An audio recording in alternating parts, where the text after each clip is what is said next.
দিন শেষে সময়টা পেরিয়ে যায়, ক্লাসের ব্যস্ততা, করিডোরের হুল্লোড়, ক্যান্টিনের আড্ডা, বন্ধু, সিনিয়র, জুনিয়র, টিচার্স সব এক এক করে স্মৃতি হয়ে ওঠে।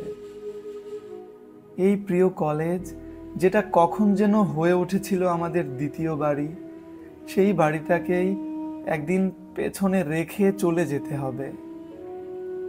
তবু রয়ে যাবে কিছু মুখ, কিছু মুহূর্ত, কিছু না বলা কথা, যেগুলো বাঁচিয়ে রাখবে আমাদের জীবনের সবচেয়ে উজ্জ্বল সময়টাকে।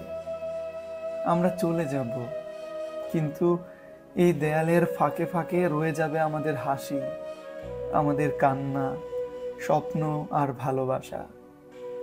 ভবিষ্যতের পথে পা বাড়ালেও হৃদয়ের কোনো এক কোণে চিরকাল বেঁচে থাকবে এই ভালোবাসার জায়গাটা, আমাদের কলেজ, আমাদের প্রিয় আনন্দমোহন কলেজ।